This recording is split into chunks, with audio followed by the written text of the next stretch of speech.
Hi, my name is Susan Tompkins. I work with Journeys of the Heart Adoption Services, and I'm here today with my coworker, Chelsea Moore, who is our adoption coordinator and herself a birth mom. So we wanted to just have a casual talk about adoption in 3 or 4 segments about things that might be on birth mother's mind, someone who's considering adoption, particularly with Chelsea's input. Hi, my name is Chelsea. As Susan said, I'm the domestic adoption coordinator here at Journeys of the Heart, and I'm also a birth mother. So I placed my daughter Corinne for adoption 5 years ago, and we're just here to share a little bit about what that was like and answer some of the questions that we hear on a regular basis about the process in hopes to give you some insight. So one of the first questions I have for you, Chelsea, is how did you personally come to the decision that adoption would be best for you and for your child? Well, honestly, at first, I didn't think about adoption. I knew that it was an option for me, but I had a hard time wrapping my head around the idea of carrying my daughter throughout the entire pregnancy and then choosing a family and placing her. So it actually wasn't until some of the shock and the newness of the pregnancy wore off, which then I was able to kind of think a little more realistically, and I started considering all the different factors surrounding my situation. And so it wasn't right away, but it came down to what was I going to have to do to absolutely provide the best situation for my daughter as number one, but also for myself as well. Can you put into words what the specific reasons were that you ultimately decided to place her?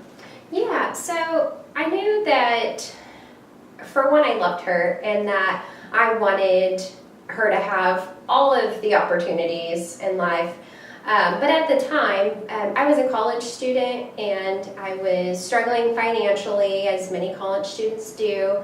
I had some support as far as family went, but I didn't have a lot of support from her birth father, and I didn't have the best stability as far as housing went, and I knew that I could provide like the basic needs and give her enough, but at some point I came to the decision that maybe providing her with what I thought was enough wasn't, I wanted, in other words, to give her more than that, which meant like stability with 2 parents, and which meant her having an education that was pretty much already in place. And then I knew that I'd have to be setting aside a lot of my own personal goals and wishes and desires to primarily care for a child, which most of the time that sounded great. That's, felt right. It felt like that's what I wanted to do. But I kept going back to the idea that like adoption, and there was this family that, I'd been trying all these years to have a child, and here I was going back and forth on such a hard decision with all these factors just weighing in on me. And it wasn't until about 7.5 months through my pregnancy that I contacted an agency and finally felt comfortable reaching out.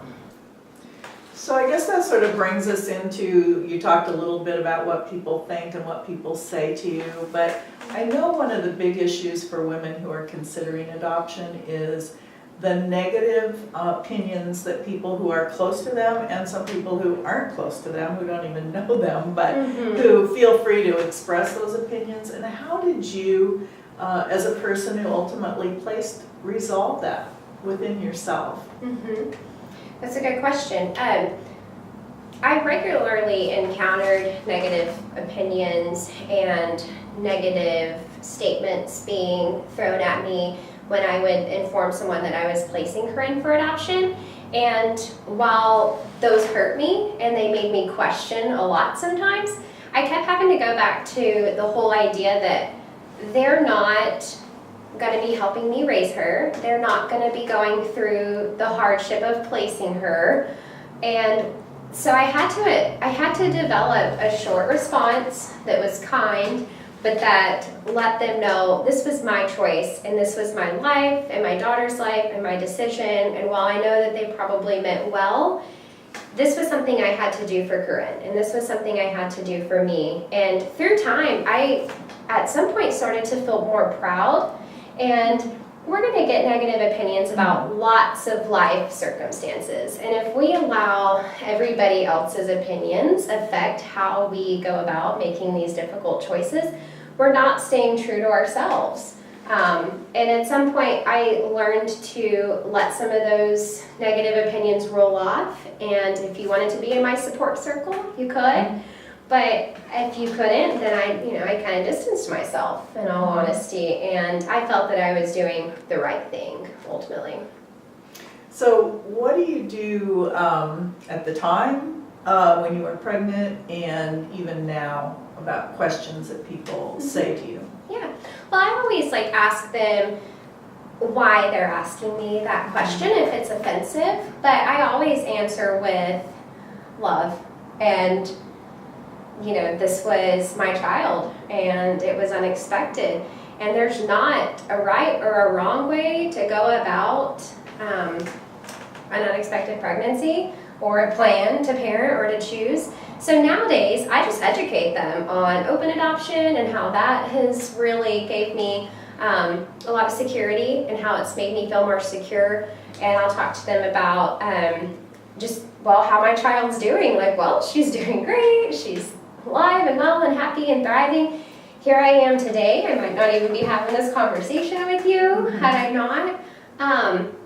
It's hard at the time because you can get those remarks and you can kind of be caught off guard.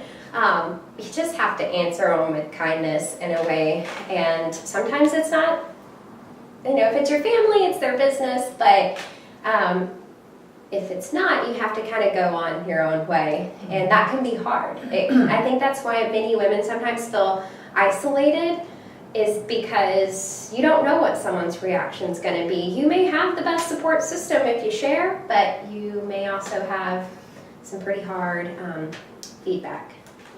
Catch us next time as we discuss more topics about adoption and birth parents. We welcome you to reach out to us anytime. We're available 24/7. We look forward to seeing you next time.